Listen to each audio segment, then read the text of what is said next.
दोस्तों, आज की कहानी एक 17 साल की लड़की की है जो जवानी की दहलीज पर कदम रखते ही गलत बंदों के हत्थे चढ़ जाती है, जिसकी वजह से वो मजदूरी की आदत में पड़ जाती है और फिर वो नहीं देखती आगे कौन है। बस मजदूरी ही उसकी जिंदगी बन जाती है और रोज गुफा में धमाकों के बिना रह ही नहीं पाती। कहानी की शुरुआत एक खूबसूरत लड़की टिकली से होती है। वो अपनी माँ कमली और बड़ी अम्मा के साथ रहती है। कमली को शराब पीने की और हाथ गाड़ी की बहुत बुरी आदत थी, जिस वजह से वो अक्सर बीमार ही रहती थी। दूसरी तरफ टिकली अपनी बड़ी अम्मा का बहुत ख्याल रखती थी और उनसे बहुत प्यार करती थी। एक दिन टिकली अपने रूम में अकेली होती है। वहाँ वो खुद को मजे देने के लिए हाथ गाड़ी चला रही होती है, जो कि वो रोज करती थी। लेकिन तभी अचानक कमली दरवाजा खोलकर अंदर आ जाती है। माँ को देखते ही टिकली तुरंत खुद को संभाल लेती है और ऐसे दिखाती है जैसे कुछ हुआ ही ना हो। इसके बाद टिकली अपनी दोस्त लज्जो के साथ बाहर जाती है। वहाँ बहुत से लड़के होते हैं। वहाँ उसकी मुलाकात जग्गू से होती है, जो उसी का क्लासमेट था। टिकली काफी पहले से ही जग्गू को दिल ही दिल में पसंद करती थी और जग्गू को गुफा की सैर करवाना चाहती थी, इसलिए उसे देखकर वो बहुत खुश हो जाती है। थोड़ी देर बाद टिकली स्विमिंग पूल में उतरती है, तभी पीछे से कोई उसे धक्का दे देता है, जिसकी वजह से वो पानी में डूबने लगती है। उसी वक्त जग्गू तुरंत उसकी मदद के लिए आता है और उसे डूबने से बचा लेता है।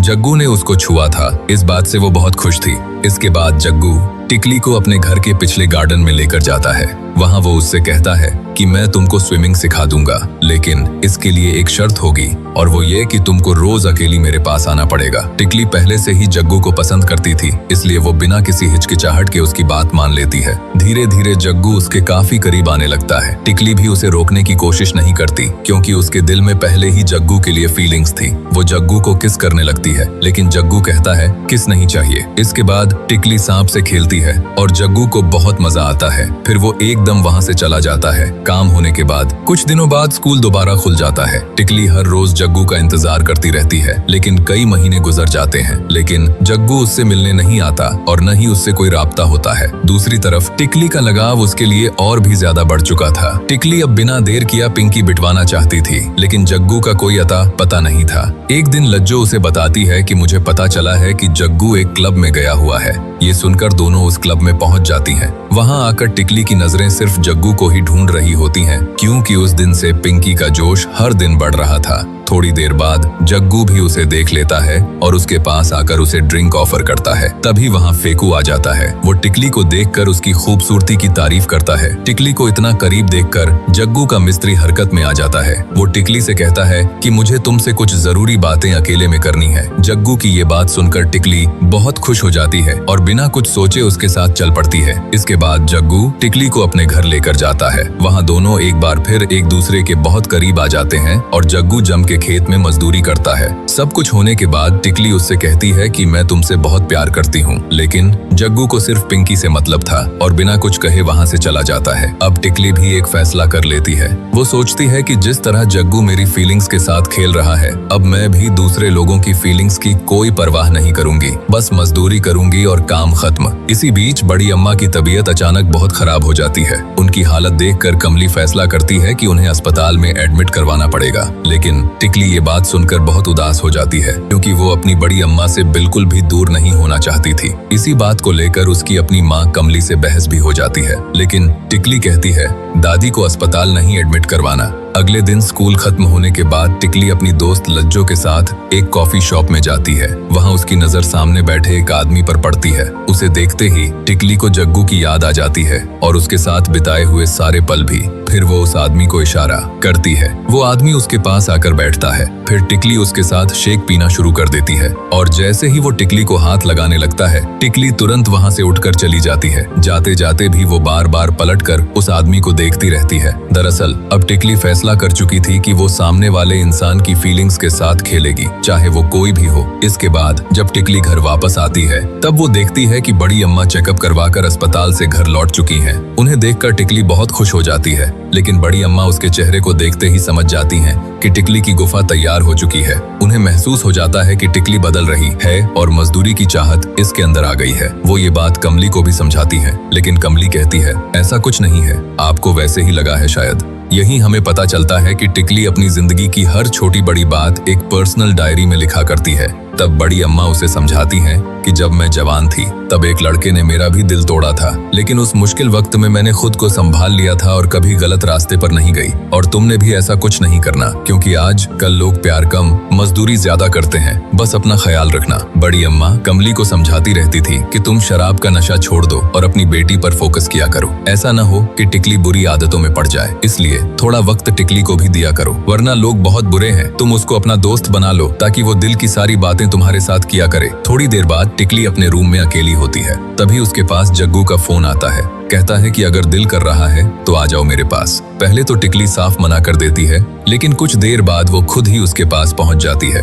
वहां पहुंचने के बाद जग्गू अपने दोस्त फेकू को भी बुला लेता है और उसके बाद तीनों लोग एक साथ मजदूरी करते हैं और टिकली दोनों दोस्तों को गुफा की सैर करवाती है। इसके बाद टिकली अपने कंप्यूटर पर ऑनलाइन डेटिंग वेबसाइट खोलती है। वहां वो कई नए लोगों से दोस्ती करती है और अपनी पर्सनल बातें उनके साथ शेयर करने लगती है। दरअसल उसकी जिंदगी में कोई ऐसा करीबी दोस्त नहीं था जिससे वो अपने दिल की बात खुलकर कह सके। फिलहाल टिकली बस गुफा का दरवाजा खोल रही थी। कुछ दिनों बाद स्कूल की तरफ से सभी स्टूडेंट्स को साइंस म्यूजियम घुमाने ले जाया जाता है। म्यूजियम में टिकली की मुलाकात वहां काम करने वाले एक आदमी पप्पू से होती है। टिकली उसको भी नहीं छोड़ती और उसके साथ भी मजदूरी करती है। टिकली अब अपनी जिंदगी में जो कुछ भी कर रही थी उसका हर एक राज अपनी डायरी में लिखती जा रही थी। अगले दिन जब टिकली स्कूल पहुंचती है तब उसके पैरों तले जमीन खिसक जाती है, क्योंकि उसकी पर्सनल डायरी स्कूल के कई बच्चों के हाथ में थी और सब लोग उसकी डायरी पढ़ रहे होते हैं। ये देखकर टिकली को बहुत बड़ा झटका लगता है। उसे समझ आ जाता है कि ये सब लज्जो ने ही किया है। गुस्से से वो वहां से चली जाती है। बहुत दुखी होकर टिकली स्कूल से घर की तरफ निकल पड़ती है, लेकिन पहले वो अस्पताल जाती है बड़ी अम्मा को मिलने,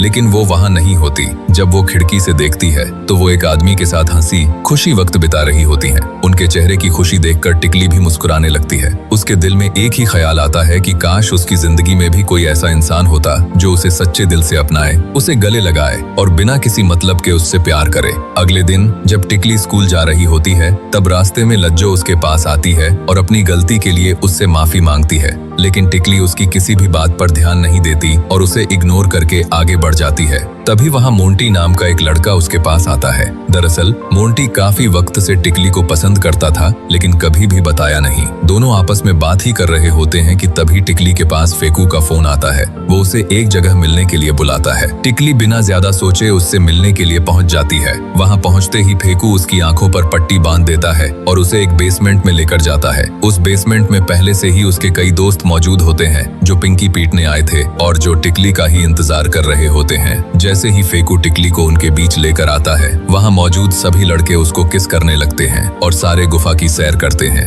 लेकिन ये सब करके टिकली भी बहुत खुश थी। दूसरी तरफ इसी दौरान कमली घर पर टिकली के रूम में जाती है। तब उसको टिकली की पर्सनल डायरी मिल जाती है। जब वो डायरी पढ़ना शुरू करती है, कमली को टिकली का सारा पता चल जाता है। इतने में ही अस्पताल से कॉल आ जाती है और कमली को जल्दी से जल्दी अस्पताल बुलाया जाता है कि बड़ी अम्मा ठीक नहीं। लेकिन वहां पहुंचते ही उसे पता चलता है कि बड़ी अम्मा की मौत हो चुकी है। अपनी मां के गुजर जाने की खबर सुनकर कमली बुरी तरह टूट जाती है और फूट फूट कर रोने लगती है। जबकि दूसरी तरफ टिकली डेटिंग ऐप पर किसी के साथ दोस्ती करके एक होटल पहुंची होती है। वो वहां उसके साथ मजदूरी करके जब घर वापस आती है तो कमली पहले ही घर होती है। तब कमली उससे उस डायरी के बारे में सवाल करती है। टिकली बिना कुछ छुपाए सच मान लेती है कि डायरी में जो कुछ भी लिखा है वो सब सच है। ये सब सुनते ही कमली खुद को संभाल नहीं पाती और जोर जोर से रोने लगती है। वो टिकली से माफी मांगते हुए कहती है कि एक माँ होने के बावजूद मैं तुम्हारी गुफा का सही तरह ख्याल नहीं रख पाई। अगर मैंने वक्त रहते तुमको समझा होता और तुम्हारे साथ वक्त बिताया होता तो शायद आज ये सब कभी नहीं होता।